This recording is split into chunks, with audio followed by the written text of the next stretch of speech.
कथा, जिसे श्री मानतुंगाचार्य ने कहा तत्संग कथापि जगताम दुरितानि हंति, अर्थात हे भगवान, आपकी कथा मात्र, संग कथा माने समीचीन सम्यक कथा, सच्ची कथा को सुनने मात्र से जगताम दुरितान हंति, जगत की प्राणियों के पाप अपने आप नष्ट हो जाते हैं। यानी महापुरुषों के कथानक सुनने से आत्मा महान बनती है और अपने पाप नष्ट होते हैं। वही कथा भगवान महावीर स्वामी की, जो हमें बताती है कि भील की पर्याय से 33 भव लेकर 34वें भव में वे महावीर बन गए, शेर की पर्याय से 10वें भव में महावीर बन गए। तो हमें भी उन उदाहरणों को लेकर के अपने मानव जीवन के अंदर गुरु उपदेश को साक्षात अवधारण करके और आत्मा का कल्याण करना है और मानव से इंसान बनना है और क्रम क्रम से चलकर भगवान बनने की श्रेणी में आना है। वीर महावीर बोलो जय जय महावीर, वीर महावीर बोलो जय जय महावीर। आप लोग भी बोलिए। बोलने मात्र से भी अपनी जिह्वा, अपना मुख, अपना कंठ सब कुछ पवित्र होता है। वीर महावीर बोलो जय जय महावीर, वीर महावीर बोलो जय जय महावीर। कथा सुनो सब निज जीवन की व्यथा हरो, सब निज जीवन की व्यथा हरो सब। कैसे भील से वीर बने वे, कैसे भील से वीर बने वे, तीर्थंकर महावीर बने वे, तीर्थंकर महावीर बने वे। सब मिल बोलो अब जय वीर, सब मिल बोलो जय महावीर। बोलो वीर महावीर बोलो जय जय महावीर, वीर महावीर बोलो जय जय महावीर। जय बोलो महावीर भगवान की। मेरे प्यारे भाई बहनों, अब मैं तुम्हें ले चलती हूँ उस कुंडलपुर नगरी में, जहाँ आज से लगभग 2600 से अधिक वर्ष पूर्व भगवान महावीर का जन्म हुआ था। आपको भी मेरे साथ में चलना है उस कुंडलपुर नगरी और मेरे साथ में बोलना भी है। जैनी वीरों, जैनी वीरों, हाँ भैया जैनी वीरों, मेरे संग चलोगे, मेरे संग चलोगे, एक चीज मिलेगी, एक चीज मिलेगी, महावीर का जलवा, महावीर का जलवा, कुंडलपुर जलवा। तो अब सुनिए आगे की बात। वीरायण को रखना याद, वीरायण को रखना याद, ये है सबके हित की बात। वीरा जन्मे कुंडलपुर में, वीरा जन्मे कुंडलपुर में, सिद्धार्थ राज त्रिशला के घर में। देवों ने आ खुशी मनाई, जन्म कल्याण की बजी बधाई। बजे कुंडलपुर में बधाई, बजे कुंडलपुर में बधाई, कि नगरी में वीर जन्मे, कि नगरी में वीर जन्मे महावीर जी। सबके मन खुशियाँ छाई, सबके मन खुशियाँ छाई, कि नगरी में वीर जन्मे, कि नगरी में वीर जन्मे महावीर जी। आप जानते हैं, आप जानते हैं कि 2600 वर्षों के बाद अब कुंडलपुर में ना तो कोई महल रह गया और ना ही उसके अवशेष रह गए। इसीलिए जब सन 2001 में सारा देश, सारी दुनिया भगवान के महावीर के 26वें जन्म कल्याणक महोत्सव को मना रही थी, तब यही पूज्य गण्य ज्ञानमती माता जी स्वयं बिहार प्रांत के उस कुंडलपुर तीर्थ पर गईं और वहाँ भगवान के जन्म का प्रतीक नंद्यावर्त महल बना दिया। आप लोग भी गए ही होंगे, जो लोग सम्मेद शिखर जाते हैं तो कुंडलपुर जरूर जाते हैं।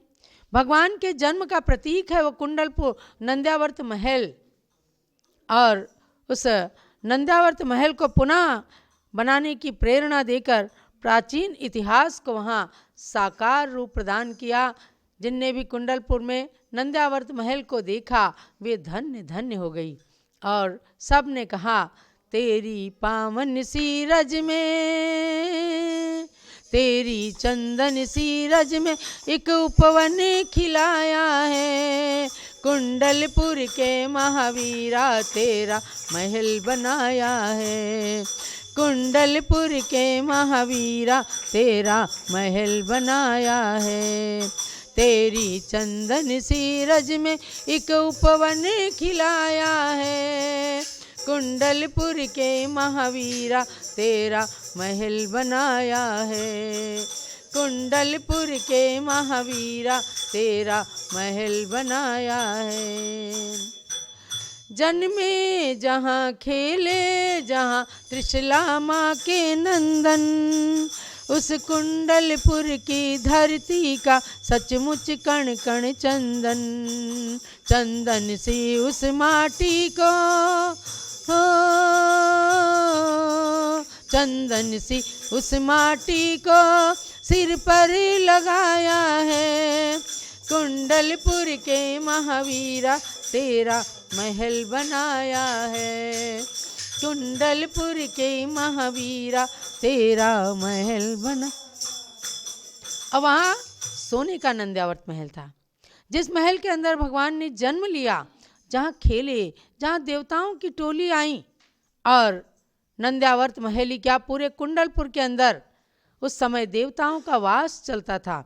ऐसे उस नंद्यावर्त महल में रानी त्रिशला रत्नों के पलंग पर सो रही थी और उन्होंने 16 स्वप्नों को देखा था। सोने का नंद्यावर्त महल सिद्धार्थ जी का था, मणियों के पलंग पर त्रिशला ने सपनों को देखा था, उन सपनों को सार्थक करके हो, उन सपनों को सार्थक करके फिर से दिखलाया है, कुंडलपुर के महावीरा तेरा महल बनाया है, कुंडलपुर के महावीरा तेरा महल बनाया है। मणियों के पलंग पर सोते सोते रानी त्रिशला ने 16 स्वप्न देखे और प्रातःकाल राजा सिद्धार्थ से उन प्रश्नों का फल पूछा। उन सपनों का फल पूछ करके रानी त्रिशला एकदम गदगद हो गई कि तुम्हारे गर्भ में तीर्थंकर बालक अवतीर्ण हो चुका है। उस समय वे इतनी प्रसन्न, इतनी खुश हुई, इतनी आनंदित हुई जैसे मानो साक्षात तीर्थंकर को स्वयं गोदी में पा लिया हो, अभी केवल गर्भ में आए। और वह रोमांच देवताओं के आगमन से जन जन के अंदर हुआ। तो महानुभाव, आप लोग भी जब सम्मेद शिखर की यात्रा करने जाते हैं तो उधर कुंडलपुर की यात्रा भी करते ही हैं। अतः नंद्यावर्त महल के ऐतिहासिक दृश्यों को भी अवश्य देखा होगा। वहाँ कैसे महल है, कैसे वहाँ सुंदर सुंदर सब पालना पड़ा है, दिव्य, बिल्कुल ऐसा लगता है देव पुनीत पालना है। वहाँ पर सुंदर सुंदर खिलौने हैं, अष्ट धातु के बने हुए ये सारे जो सामान हैं, ऐसा लगता है कि कितने एंटीक और भगवान महावीर के काल का स्मरण करा रहे हैं। वहाँ संजय विजय रिद्धिधारी मुनिराज भी विराजमान हैं, जिन्होंने पालने में झूलते महावीर को देख करके ही अपनी शंका का समाधान पा लिया था। तो पुनः सब लोग मिलकर के बोलिए, वीर महावीर बोलो जय जय महावीर, वीर महावीर बोलो जय जय महावीर, वीर महावीर बोलो। 15 महीने कुंडलपुर में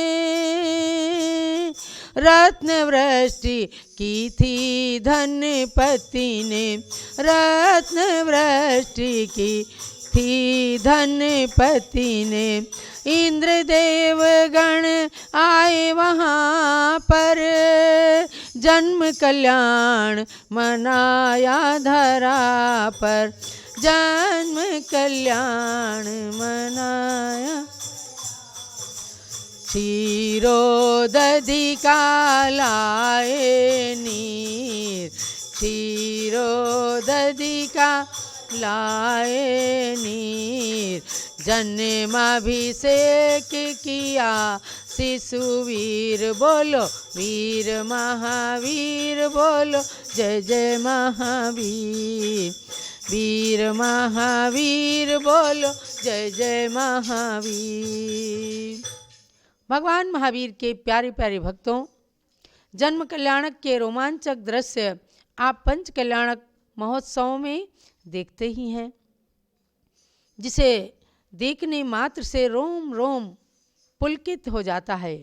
देखो, सौधर्म इंद्र ने भगवान के रूप को निरखने के लिए 1000 नेत्र बना लिए। जब इंद्राणी ने प्रसूति गृह से लाकर भगवान बालक को इंद्र के हाथ में सौंपा, तो उसे 2 नेत्रों से निहार कर वे तृप्त नहीं हुए। भगवान का अप्रतिम सौंदर्य 2 नेत्रों से देखा नहीं जा रहा था। तब इंद्र ने अपनी विक्रिया से 1000 नेत्र बना लिया। इसीलिए नेत्र इंद्र को कहते हैं सहस्राक्ष। सहस्र आंखें बनाने वाला इंद्र अपनी 1000 आंखों से भगवान को निरखता है, उसके रूप को निरखता है। आपको ध्यान देना है, आप भी जब मंदिर में जाएं तो भगवान के सामने आंखें बंद करके नहीं खड़े हों, आंखें खोलिए। इंद्र ने तो 1000 नेत्र बना लिए। अरे अपने पास 2 ही नेत्र हैं और चश्मा लगा लो तो 4 हो जाते हैं। अर्थात भगवान के रूप को नीचे से ऊपर तक, उनकी वीतराग छवि को ऐसा आँखों से देख देख करके हृदय में उतारिए कि जब आँख बंद करें तो आपके हृदय के अंदर भगवान की छवि, वीतराग छवि ही दिखाई पड़े। तो ऐसे अंकित कर लीजिए। तो उसके बारे में एक भजन आप बोलते हैं ना, मैंने आज से लगभग 30 साल से भी ज़्यादा हो गया जब इस भजन को बनाया। 2 पंक्तियों को तो लोगों ने ले लिया, लेकिन आगे की पंक्तियां छोड़ दी, अपनी अपनी बनाने लग गए। नाम तिहारा तारण हारा, कब तेरा दर्शन होगा। तेरी प्रतिमा इतनी सुंदर, तू कितना सुंदर होगा, तू कितना सुंदर होगा। तो इसके अंदर मानतुंगाचार्य की पंक्तियों को निबद्ध किया है। जाने कितनी माताओं ने कितने सुत जन्मे, पर इस वसुधा पर तेरे सम कोई नहीं बने हैं। सूर्य पूर्व दिशा में सूर्य देव सम, सदा तेरा सुमिरन होगा। नाम तिहारा तारण हारा, तू दर्शन होगा। तेरी प्रतिमा इतनी सुंदर, तू कितना सुंदर होगा, तू कितना सुंदर हो।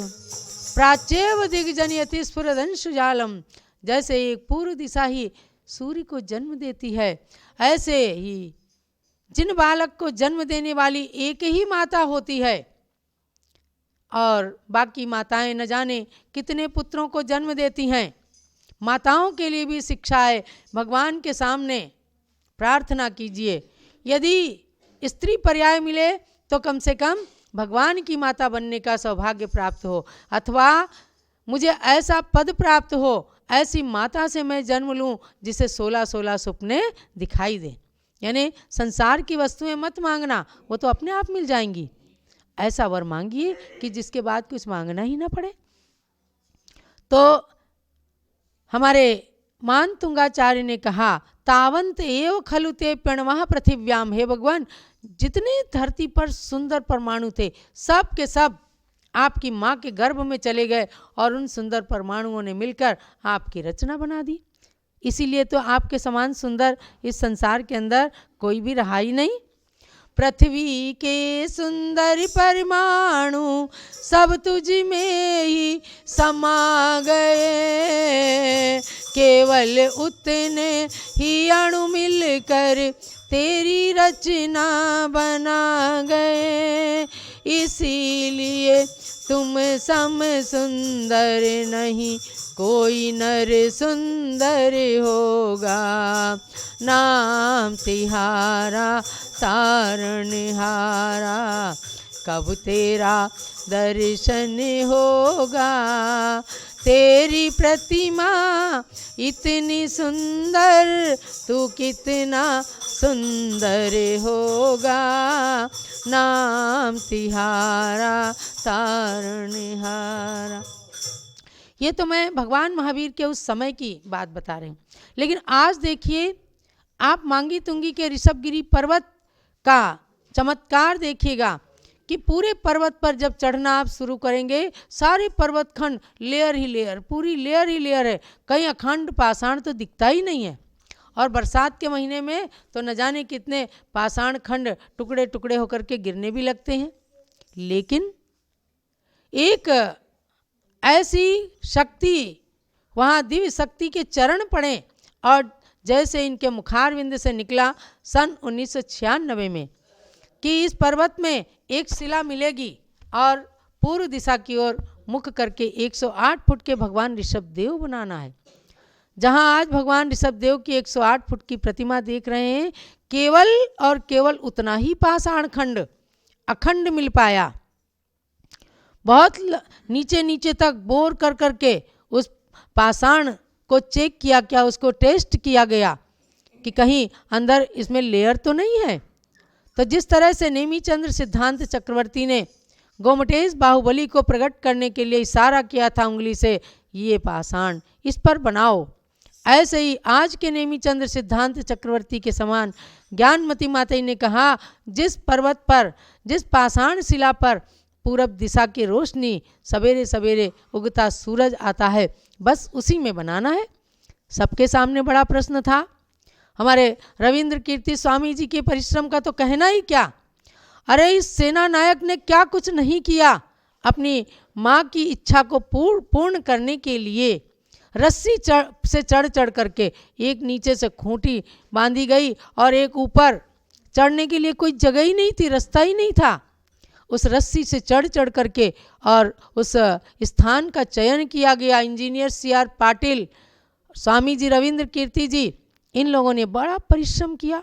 जब ला करके कभी वीडियो दिखाते थे, माता जी कांप जाती थी और भगवान से ही प्रार्थना करती थी कोई जनहानि ना होने पाए, ये बनाने वाले सब स्वस्थ रहें और इच्छा पूर्ति हो, और भगवान आप जल्दी से जल्दी इस पाषाण से निकल आइए।